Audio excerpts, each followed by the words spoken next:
My channel. How are you?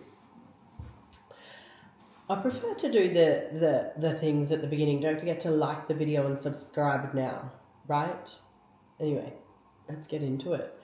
We're doing a little Q&A mukbang today. It is a daycare day, so I'm free. I'm baby free. Nate's upstairs sick. Annabelle was meant to be, my assistant was meant to be working today, but because Nathan's sick, she didn't end up coming today because obviously I don't want to subject her to that, and she's got an event this weekend, so I don't want her to get, she doesn't want to get sick for that, which is so understandable. But that's what we're doing today. That's what we're up to today. It's Wednesday. I have to pull up the questions. I got the street corn. Divine. I love the street corn. So yum. And then I got 2 tacos. There's a hack here. You want to know why I was able to get these tacos so fucking loaded? Like, look at this thing. And this hack has worked every time. Look at it. Right? You never get really loaded tacos like that from GYG. You ask for extra lettuce and then you get extra everything else. Okay, let's get it started. How do you deal with overstimulation with Betty when it comes... No? How do you get started on... Let's get started. How do you deal with overstimulation when it comes to Betty? Then the mum guilt after it. How do I deal with it? I mean, I'm in therapy. That's my biggest thing and that was one of the reasons I decided I needed to get therapy, was because of Betty and me getting angry and not being able to control my emotions. Actually, she was just one of the puzzle pieces, but the main one that I wanted. Do you know what I mean? Like, I really needed to get help so I could be a better mother. The overstimulation is hard. I struggle with the whining. It sends me into orbit. That's why I involve her with everything, because I would rather have her be all up in my business than whinge. The sound of whinging. I'm really sensitive to sounds as well, so the sound of whinging really gets me going.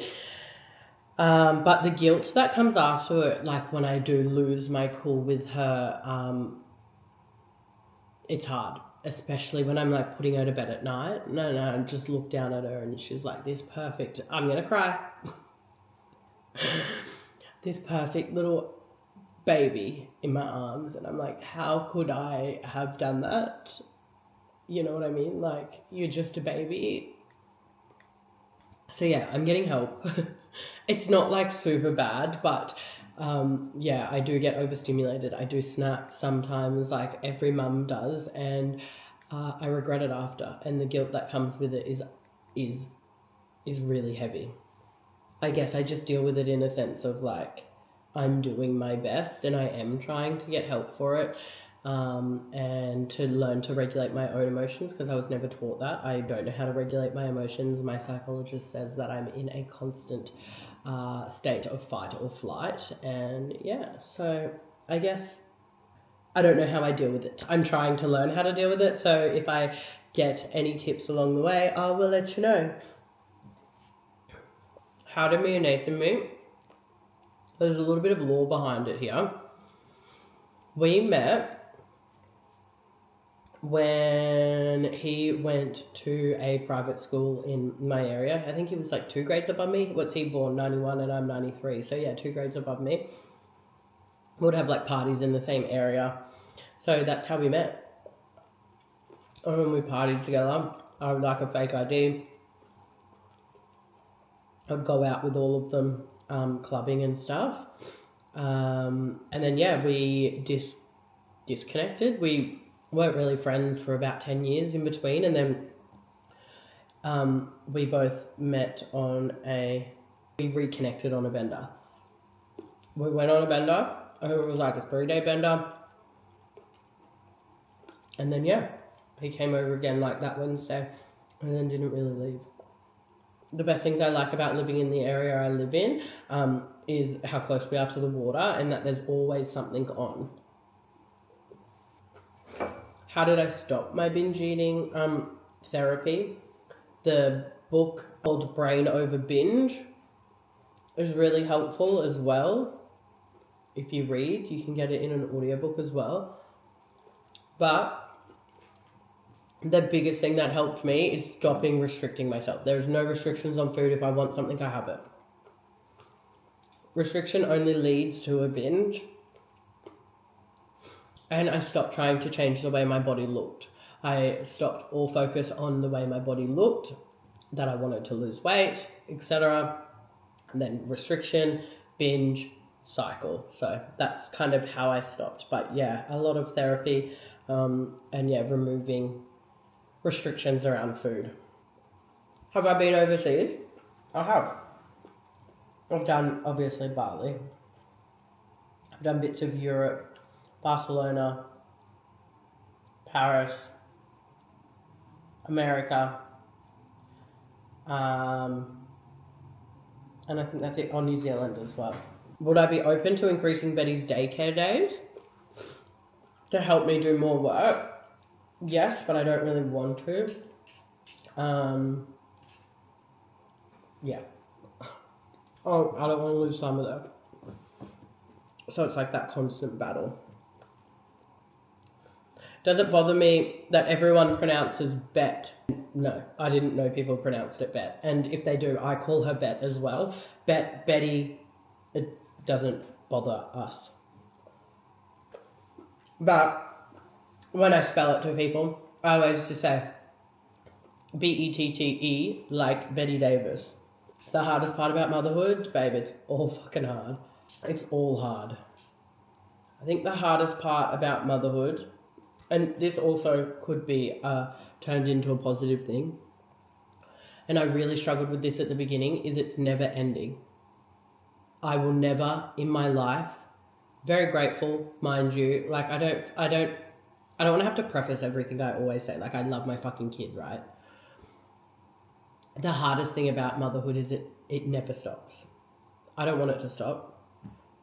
Two things can be fucking true at once before you start, okay? Like, I don't want motherhood to stop, but the hardest part about it is it never fucking stops. Not when you're sick, not when you're having an off day, not when you're tired, not in the middle of the night, not when you're at work. It never stops. And I really struggled with that at first. It was one of my thoughts that I was having during like my bouts of postpartum depression, where I really struggled with the fact that I couldn't believe I had to do this every day for the rest of my life. I don't have those thoughts as much now, actually, at all. You just kind of get used to it. But that would probably be the hardest part, is it's a full-time job and it never stops and it's never going to stop.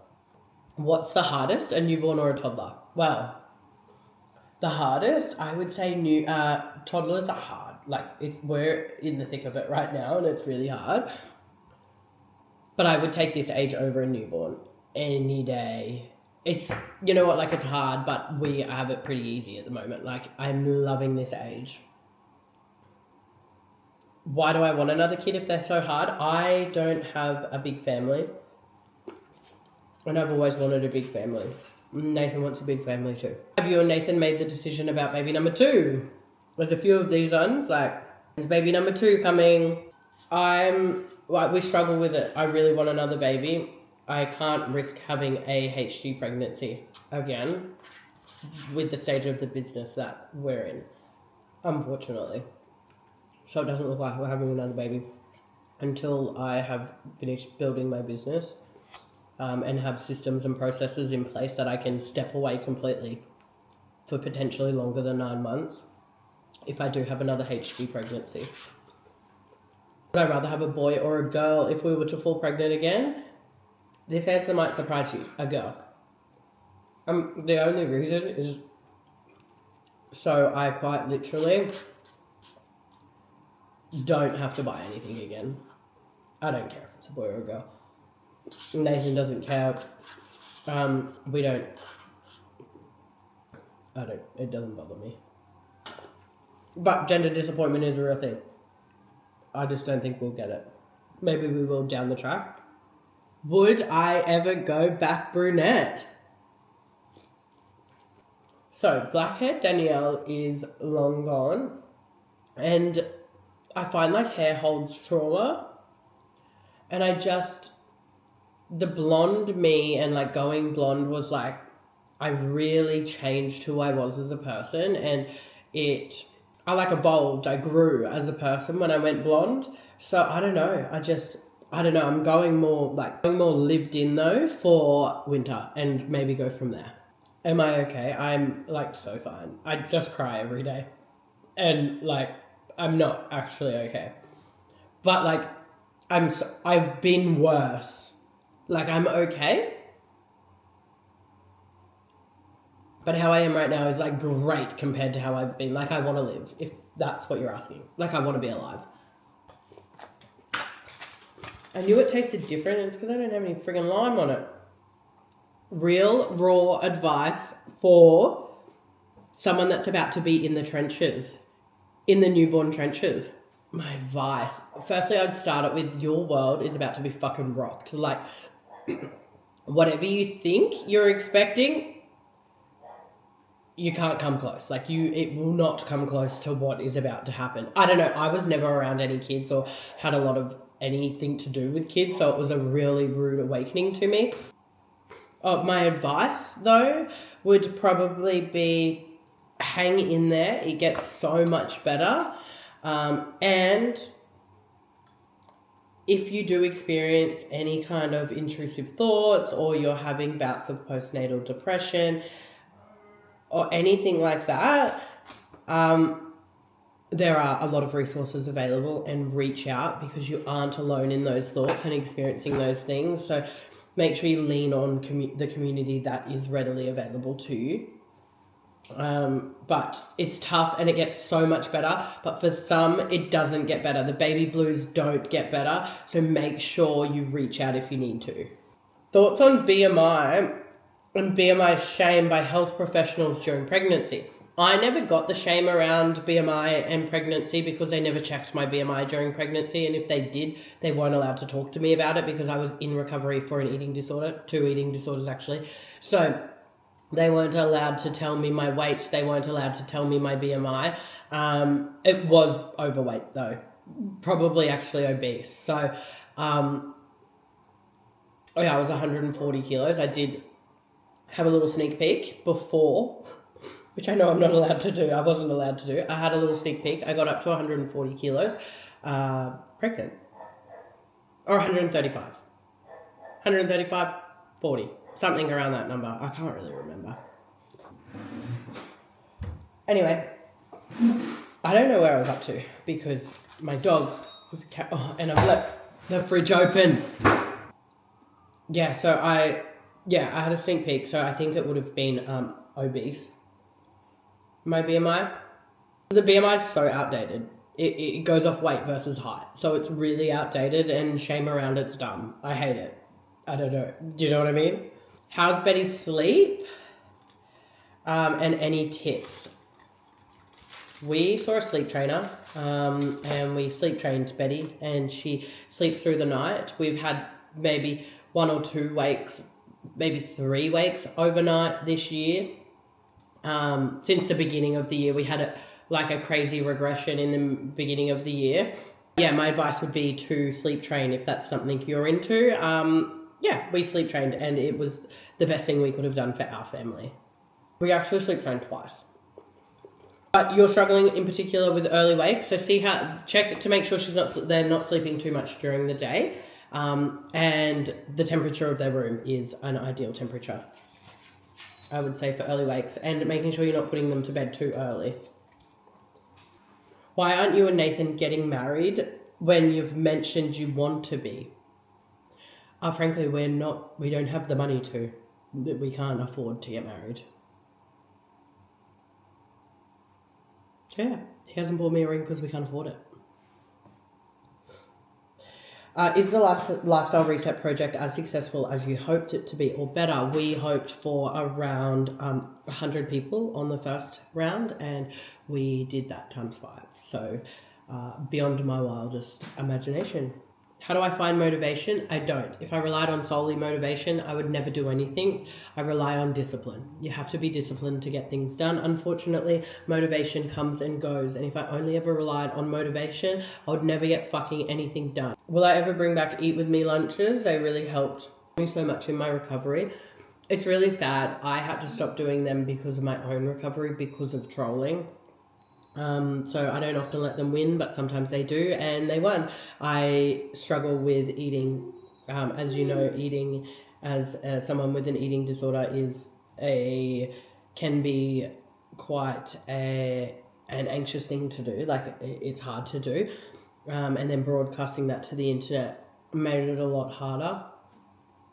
People were like, I would cut my parts of my video to make it more engaging, and people were saying that I don't actually eat the food and I spit it out, and obviously that's a form of an eating disorder that I've dealt with in the past. So, you know, telling me that I'm doing something that I'm not, that is an eating disorder, like that is a disordered eating behavior is crazy. So yeah, I don't know if I'll bring them back. I mean, we're back right now, right? So no, I don't know if I'll bring them back on a regular. I kind of just do mukbangs here and there. How will you approach the topic of my past S work with Betty, if ever? I will address it with her. I'll talk to her about everything that I've gone through in my life, as a learning lesson for her, as my parenting style is quite honest. I'll be very honest with her about most things in life. Age appropriate though, obviously. How do I cope with Betty's tantrums? I fucking don't. The hell. Does anyone have any ideas?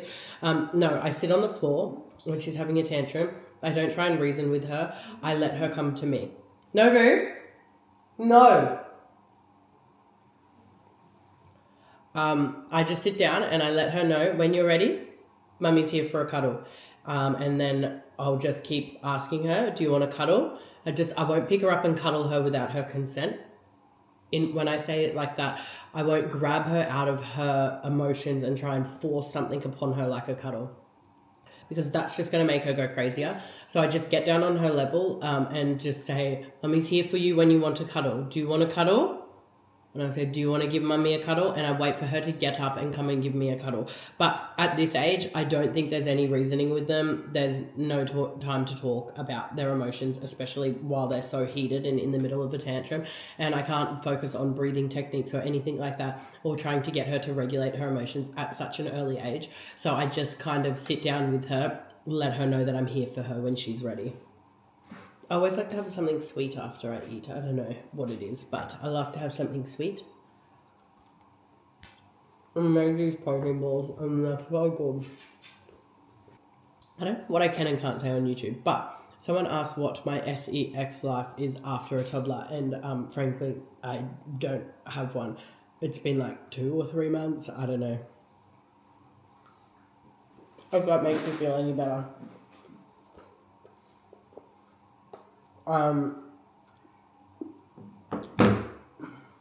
The last thing is I want to be fucking touched. After a full day of being touched. You know what I mean? Nobody's crying because he wants some meat that is on the bench. So I don't know what to tell you about that. He's not getting any. He's had enough, but that's what he's crying at. There's still heaps, but I think that's plenty. I wish they were juicier, but I don't really do much juicy things anymore. So I guess that's all. Thanks for coming along, watching me eat, and having a chatty Q&A.